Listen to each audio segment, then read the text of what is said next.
welcome to our new episode of our series about controlled remote viewing, the process from Psychor.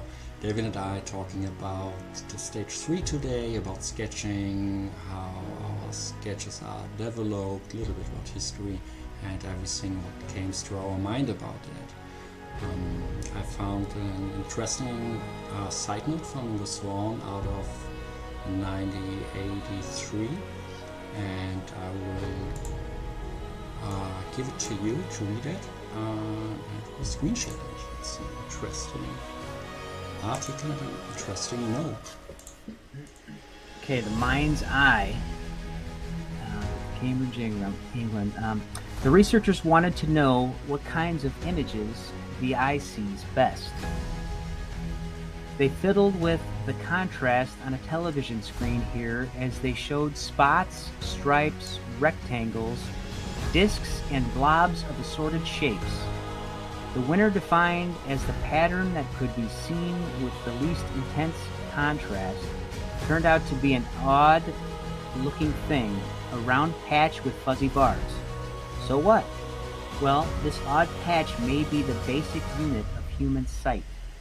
Many vision researchers theorize that we make sense of an image only after neurons in the brain have broken it down into simple patterns, roughly comparable to the way a television breaks every picture into dots. Yeah. Interesting. On the side note, Ingo wrote, relevant to our own discovered CRV, controlled remote viewing signal processes. So, I mean, we can philosophy about it, what he directly mean with it. I think when, especially in stage 3, when the signal is coming over the signal line, and I'm starting to put my pen on the page, normally I don't have, in my case, I don't have a kind of visual before. 99.9% in my case, I'm starting to sketch. I don't know what it is, and it is like I'm bypassing the left brain and the signal goes directly into my hand and I'm starting to sketch. That's most of the time it is it with me.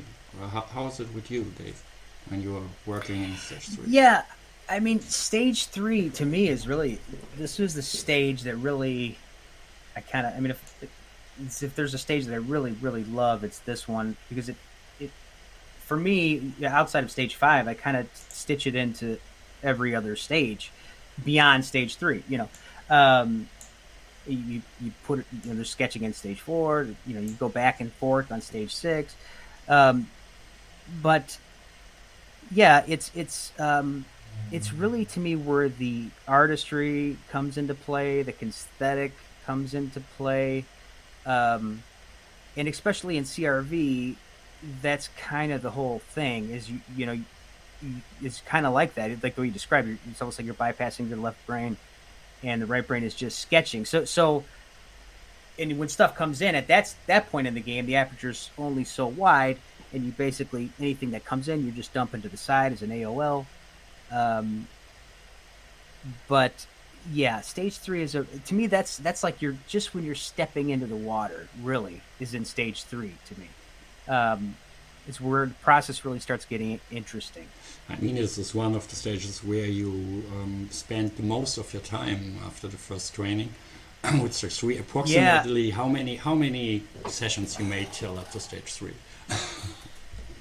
I remember my instructor had asked me that after I think, and I hundreds. I mean, a lot of bad ones, because I didn't have really formal training at that point, except for I did have a DVD that from my instructor, but and then once I kind of had that training, I never really went outside of that. So my system was craving to get outside. So I'd have these long, laborious sessions of just sketches after sketches after sketches.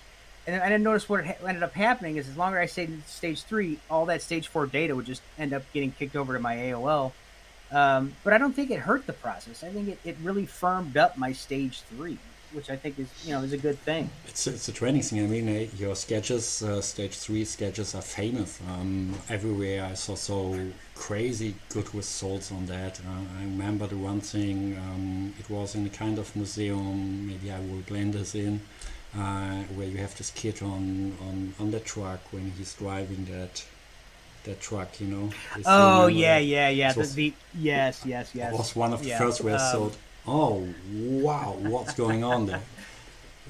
Mm, yeah. And it makes me want. It seems like when people are at the target, um, it often gets detailed. For me, it seems like, but you are especially detailed right out of the gate with mechanical. I mean, Theo has had sessions where when you're looking at maybe the third page in, 4 pages into the session, and it highly detailed. There was the session we did where it was this guy's property. Theo had high detail cameras on the poles, outbuildings, fences. So yeah, I mean it's interesting how You know, I think. Go ahead. honestly, it's funny because I'm feeling exactly like this when I'm sketching. I really have no fucking clue what I'm sketching about. I'm starting to sketch, and it could be everything. I've got in the beginning, especially in the beginning. I'm starting with a small sketch, and I don't know where I am, what I'm describing here, and it continues, and I'm starting to morph in the sketch, and it's build up, and most of the time my raw intention is in work, so I don't have to make really exercise movements or movement exercises, only if I have to, and if I've got a monitor that the monitor is saying me to make one. But most of the time I'm feeling, especially like this giraffe here.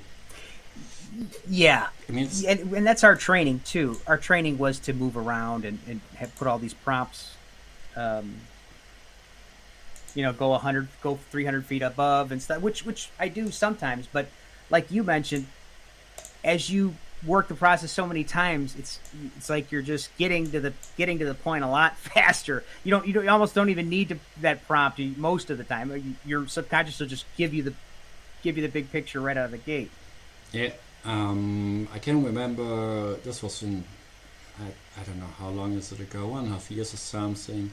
I used here the method from David Morehouse in stage 3, and this was one of my first experience where I thought, oh, maybe I've got a string into the perspective of a bird's view.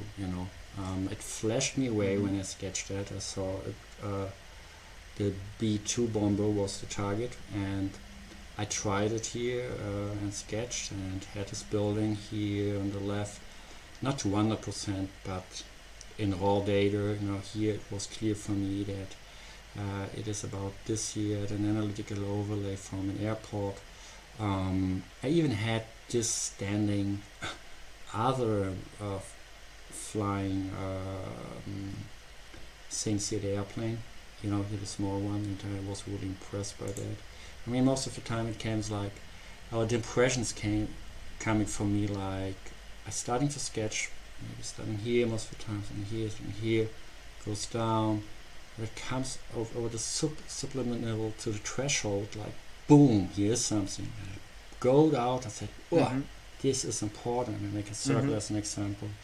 This time for sure I'm blind to the target, I don't know what it is. And so everything started with involving sketches from me. So my impressions, it's and how I said, in 0.01% I've got in visual before in my mind,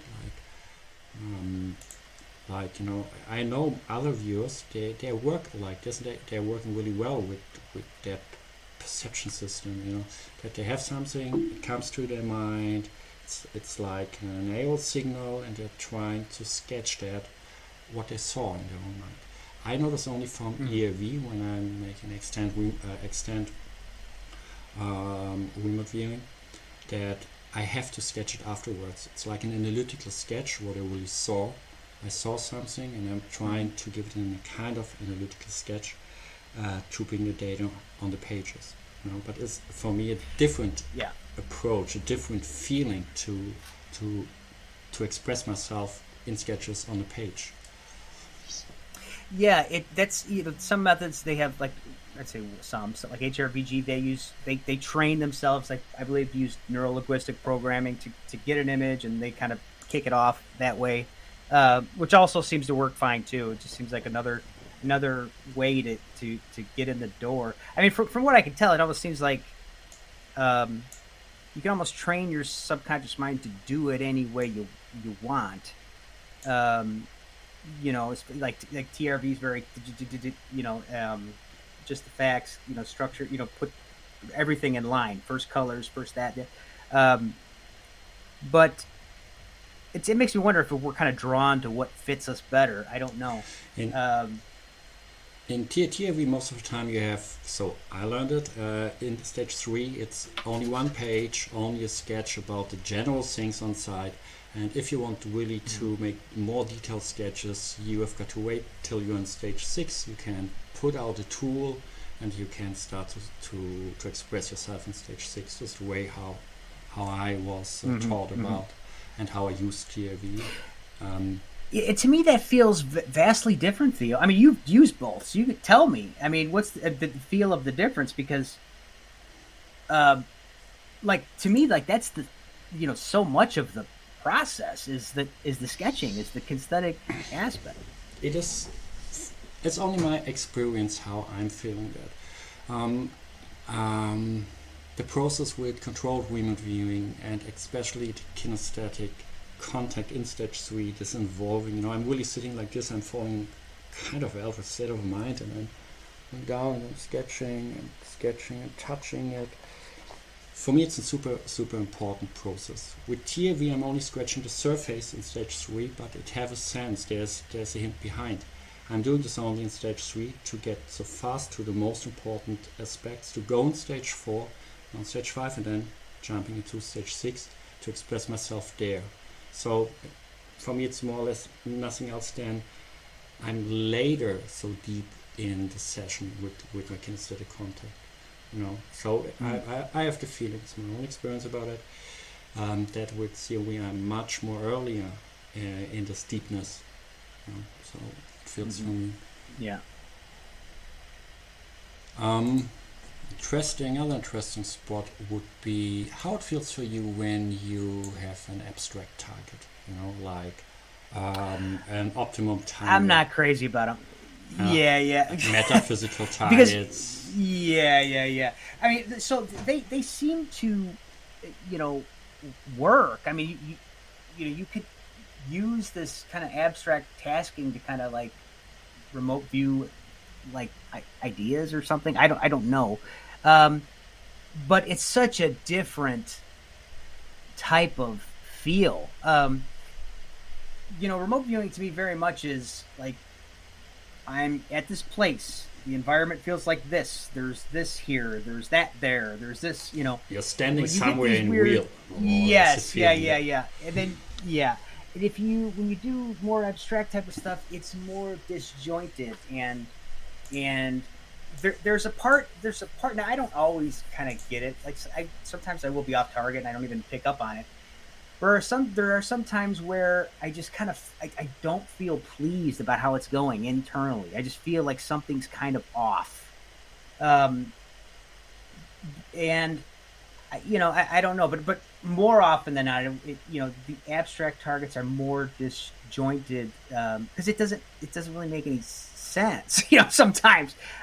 So, like you could say like here's an airport of where you could do. I think Angela Thompson had one of these with like the airports. If you could make the landing strip a certain way or whatever, and that's kind of what they did. They had their own design, but it's an abstract target, so it's I can tell you a little bit different. For me, it's for me it felt most of the time like your subconsciousness wants to talk with your consciousness. It's like a conversation, like trying to say, "Hey, you! I want to. You give me a task. I'm trying to solve you that. I'm trying to give you the information so good as I can. And it expresses when I've got metaphysical targets, like that I'm studying. This was a task, like to describe and outline the optimum development of Mr. X theory capabilities. And it's a metaphysical target, so I cannot grab something like in 3D and wheel, and my subconsciousness made, can you see that? Yeah, I can see it. Starting to give me this psi ladder, the psi ladder here. I started to sketch here, sketching. I didn't know what it is, and then I came here to the end. I said, oh, analytical overlay break. It's a psi ladder, Greek, and so my subconsciousness is trying to tell me, hey, it's about psi. What the topic is a metaphysical target. That's one example how it can express. Another example is when it's an optimum development for whatever, maybe for health or whatever it is, that my subconsciousness is trying to show me paths, like a person's walking in a forest and breathing fresh airs, and I'm starting to, it is like a translation what the subconscious is trying to show you with your sketches. A translation as a resolution or solution for the problem what is tasked. Yeah.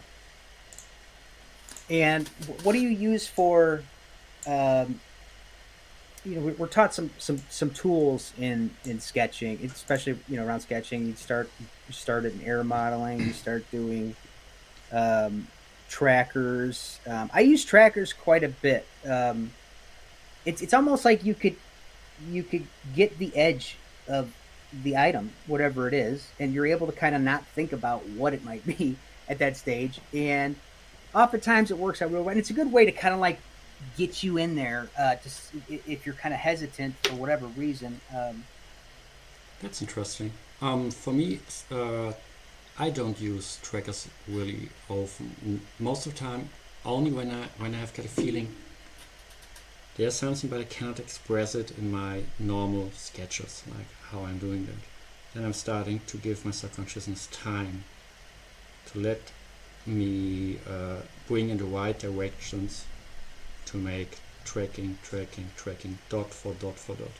That's not too often. And the other situation where I'm doing it is when I've got to outline something, especially when I go to in a bird's-view position and I have to outline something, then I'm doing this. But over 90%, 95, 98%, I'm sketching normally. Don't use so often trackers. So I know some trainees, they're feeling lost and starting to go all the time on the trackers and starting nearly only to track. That's not the goal. The goal is really that you are sketching something. Right. You have a ground idea. You have a small sketch, and then you're starting to morph into sketch, and more comes in detail, like movement exercises. And I've noticed too that as time goes by, I was gonna say I use less of the tools, and like as you do more sessions, you're already ready to sketch something. I mean, you're almost, you know how it is. You're already kind of jotting around in stage 2, wanting to kind of put something on the paper. You're kind of building up this expression already. So it's almost like once you've done your AI, you're already ready to put something on the paper. You don't need to really mess around with it. I mean, classical, normally you should not have some visuals in stage 2 already from the theoretical aspect. All of my experience shows me, no, it's not how my perception system is working. If a visual comes up in stage 2, I put it on the left side and I go further through.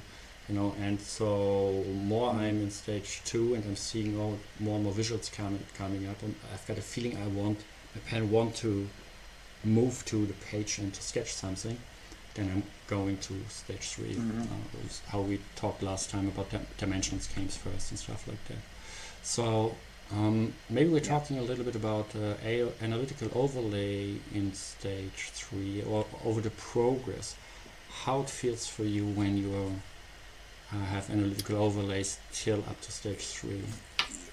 Yeah, so AI is the gatekeeper for stage 2 going into stage 3. Okay, so you're building up this like expression of how you feel about this target. Usually the way we're taught, it's kind of like proceeds like 3-4 dimensionals, and then you have this expression.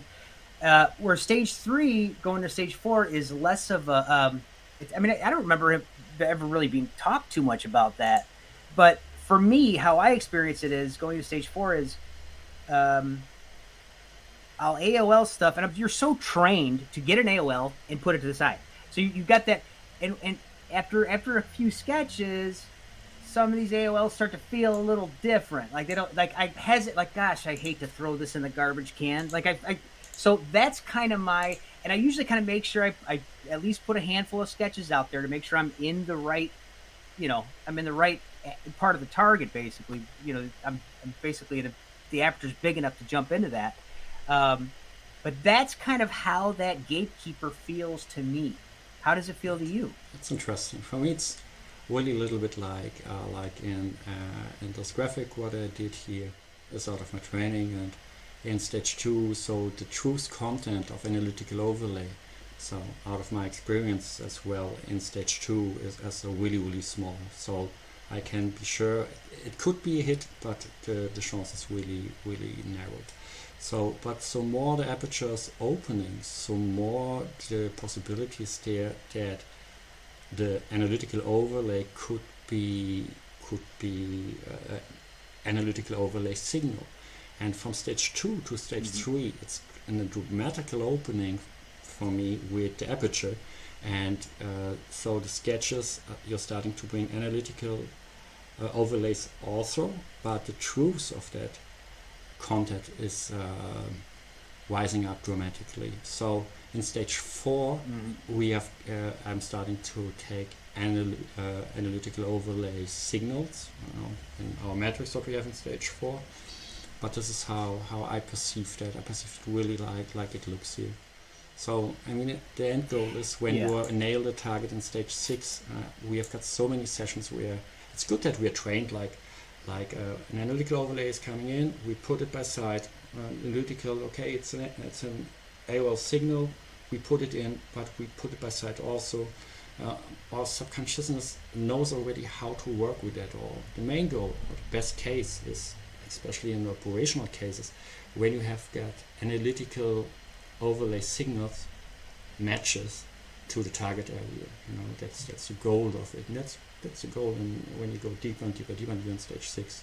So that's how I perceive that and how I feel that. Yeah.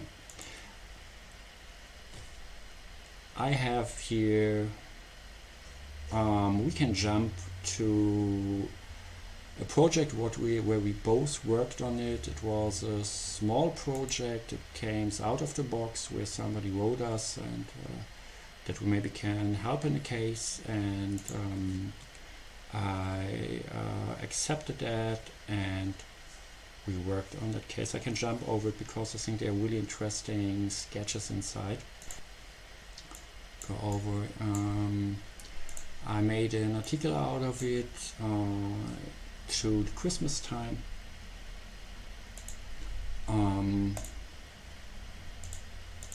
Here we go. So over the psycho.com website, here down we have our showcases, meaningful moments, and here some things where you came up with sketches where I thought, oh, what the heck, this is amazing. Maybe we jump directly to that. It was a missing dog here. What we searched, we're trying to find. We was blind to that target. And they did find him. Yeah, we found the dog about the sketches. So doesn't matter who's saying sketches are not important for controlled reviewing. Good sketches, I see it because of my experience from the opposite side. I think good sketches are really important on the operational level. Let us jump to that because this is amazing. I made this on the website like David came up here with a sketch, and we did not know exactly what a sketch was. Maybe you want to talk about a little bit. Yeah, well, I was picking up on aspects of the owner, and he is this painter who has these he's obsessed with this painting, and he's got several paintings of this, recreations of this painting, and I just kept having this like image of this guy like this, and I had to sketch it. It was just, I don't know, it was strange. At the same time, but you get on the same time, it expresses the feelings of Jeremy to this time. It's the scream. And it matched nearly in detail. First I thought, okay, what about maybe something would have nothing to do because we are searching a dog here. I had no clue about, and afterwards we saw it when we are jumping down here. In one of his pictures, you can see that. It's the picture where he's sleeping, what is connected to the dog and to him. Let us jump back to our sketches. This was an amazing sketch. When we're talking about morphing, most of the time one of my first sketches are really small things like this. The target was land and structure for me in stage 1, and I sensed a general open, flat and hilly area. And this was then one of my first sketches here. So AOLBK landscape, and this starting then to morph, or I find other aspects and other examples maybe here in the area where the dog was found. Stand a water tank. I really like that one, the one with the next to the railway. I think that's a really good one. I really like that. You had a lot of good sketches on that one. Here the water tank, another view I have it also. Yeah, we wrote really nice stage 3 data up here. Most of that was stage 3 data. Here was another bird's eye view. It's really one of my strengths, I guess, the bird's eye view things. This was then where the dog was found, and we had here the fence. I'll start with this here. Here was the dog found in a van, and David picked up all these small details here inside. It is, I don't know how to say it in English, for LKW, for trucks and vans and repair. Yeah, like those axles. Yeah, I think they're axles with the wheels and stuff on it. I mean, it was basically a junkyard that they found them. Yeah. Yeah, I had the fence, you can see again that I don't have a clue, I don't have a direction most of the time, only later when it's morphed enough, I say, oh, okay, maybe it will become like a fence, feels like a fence. There we had the aspects of the building from you, and this is the small things, the access and what you perceive there. This meshing you can see on another picture. I don't have it here, maybe I can bring it in the post-production. A meshing what is standing on the ground there, directly. Here the axis again. These are so, I mean, how are you feeling, where you're starting if you're sketching? As an example here, most of the time, how you can come to so exactly sketches, how it expresses about a signal line, how it is transferred to your hand to the page. I'm wondering about this over one half years ago or two. I think it. Honestly, I think it's. I look. I mean, there's been times, like I said. I mean, there was a time where I was instructed to kind of pick something out of a room and pick it up and interact with it. And once I went through I've been over this many times with you, but you look and it's like an identical sketch of my own thumb at target.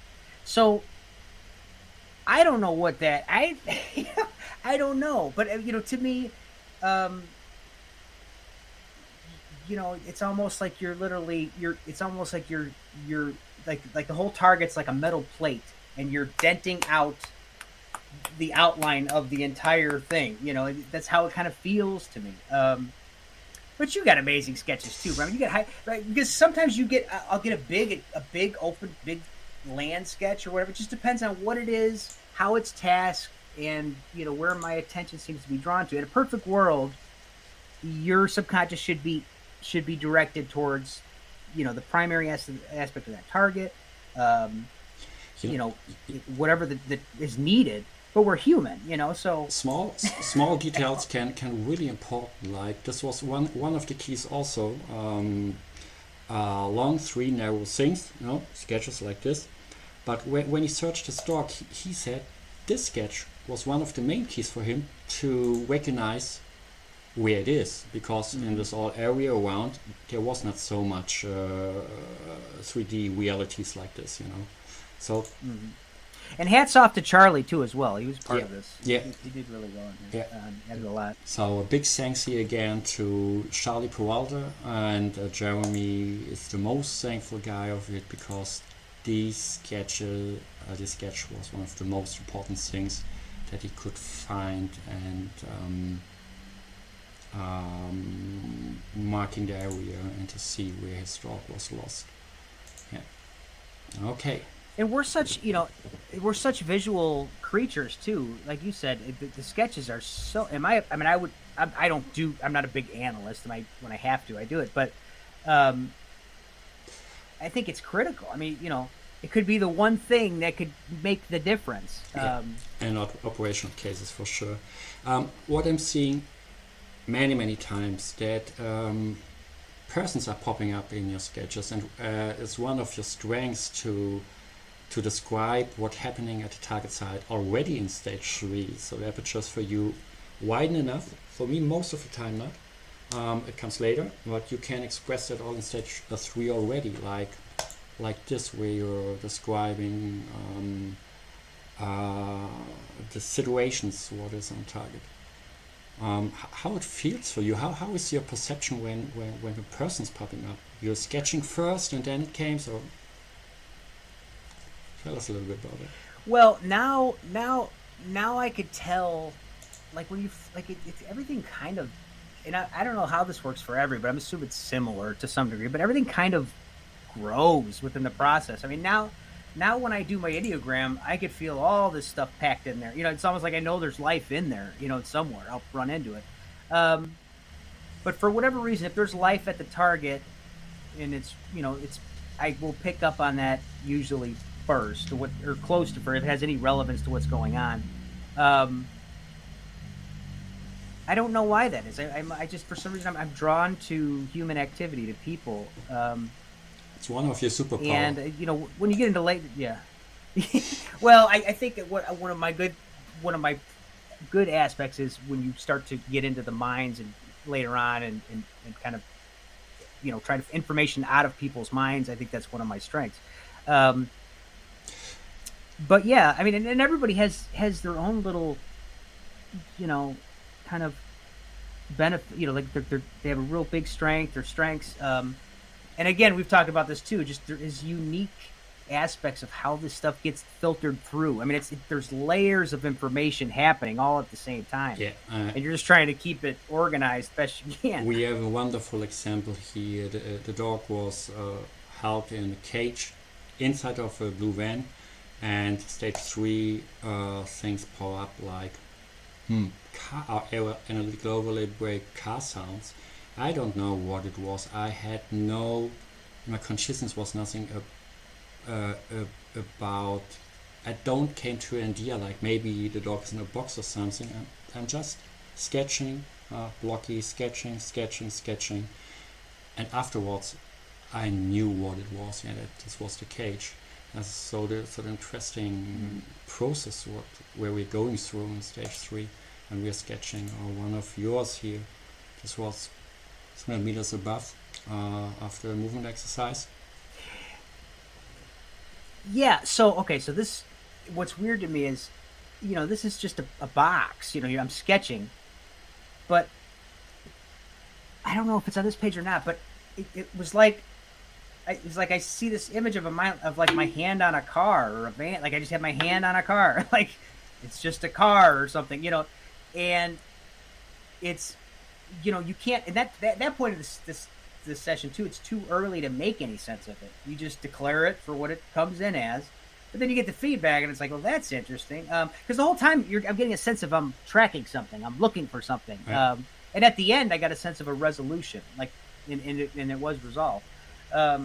But that goes again to, it feels like I'm pulling stuff from every direction sometimes. Future, right now, here, who knows? Yeah, and exactly what you said, now it jumps in my mind from Charlie. This sketch, small, subtle thing of interest, tucked away to miss, and he is sketching that. And as viewer, you don't know what it is. You only say, yes, there's something of interest. We don't know what it is. Also, yeah, I mean, you just get a sense of like. Yeah, you just get a feel, like, to me it was like a feeling of like I'm following footprints or something, like I'm on a hunt for something. You get this general vibe of what you're doing, Here again, a box very dense, This was an interesting experience. Talked about that already here. These are examples when I make a kind of analytical sketches out of my EAV sessions, then I'm finished with my EAV and starting to sketch what I perceived in visuals, or like this one. So sometimes they're really precise like that. Yeah, the cage again, and here the bird's eye view. This is I don't know why I discovered that 2 years ago, and something is it works most of the time that I come up with something what really looks like a target area when I'm going up and this bird's view thing, Yeah, your aerial shots are really, really impressive. I mean, I've seen a lot of them over the years of knowing each other. So you got a really good camera, pan, and I'll be honest with you, I don't think my subconscious likes going out far for some reason. I don't know why. I mean, maybe if the target dictates it, but a lot of times it feels like I want to get in close. Like I feel like a sense of when I sketch like 350 feet out, I put a prompt up. It's almost like he doesn't want to, because sometimes that's not relevant to the target. So you pick up on that as a viewer, where you don't need this picture, you need this picture down here. Hey, look at this here, like, hey, you hide it. Yeah. Hey. Forget all that. Yeah. It's at the just really. I mean, Bill said this in the training, and he showed it with his own style to sketch the communication between the subconsciousness and the consciousness, and it seems to be so much, more clever than our consciousness. And this is what I discovered also many times in many sketches. It is like our subconsciousness don't express it in only out of from one perspective. I had I don't know if I find it, I will see. I had as an example, it was an area, and target was more or less a room and what's going on there, and I sketched really like this, and then a person, and then like a door, and here you've got numbers to get in. This is one sketch. Logical, for my consciousness, I watch it, look at this and say, yeah, okay, cool. Then I turn it 90 degrees around, and the same sketch looked like a table where something is on it, like it is the view from inside. So many times I'm discovering again and again and again that the sketches are kind of multi-perspectives, independent. What is information inside? Yeah, you could be drawing something associated with the target in a completely different idea. You think it's something completely. It's another aspect of the target, but it's coming in during this aspect of the sketch. So it's that's why it's staged the way it is, and then everything kind of culminates together at the end. It's so strange because it's so fragmented in the beginning, but as you start to round the corners and shake off the dust, because the whole process is almost like, imagine like getting a stone and putting it on the table, and you're just chiseling, and eventually you get all this detail, of what this all is about.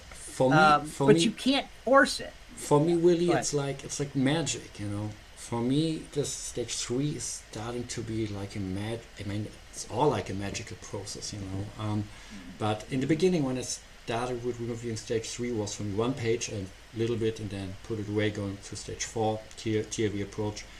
But and in the beginning, when I worked with stage 3, it was so hard for me to get more detailed, and so more experience I'm in with that, I'm discovering more and more small hints what I told now before with the different meanings of one sketch, and it shows how highly intelligent our subconsciousness is and how it's trying to give us information what we are searching for, and on its own way. Sometimes it is real to things what we are perceiving the target area when we would be there. For example, I'm looking to here and I'm really starting to sketch in the stage 3 a screen. Sometimes it is a kind of an expression, like a translation of it. So this is a two different kinds of express data from the signal lines. Both is a kind of communication from the subconsciousness, and I think I really love stage 3. I think it's a good talk about stage 3. Yeah, it's a great stage. Love it. Critical component. A lot of ways I feel like outside of the ideogram, it all the parts fit in perfectly in a sense. But yeah, to me that's where the artistry, the kinesthetic aspect comes. Like the psychic, the feeling of being psychic enters the room. You know what I mean? Like where you could feel signal. You could feel signal in the sketching. Yeah, later, and this is so. To be honest, sometimes if I'm in stage 6, and I'm working with clay, I'm starting to make really complete weird things. We will talk later about stage 6, but we can spoil that as an example. I am starting to take earthy things, put it on the stage 6, starting to mix everything up, and then so from the outside people would think I'm crazy completely, but to this time my subconsciousness did exactly that what it had to do. I lined everything out with sketches, and what a wonder, the target was a stony graveyard, a really old one where things was over it. What I did was there to clean that up, and the process to be psychic.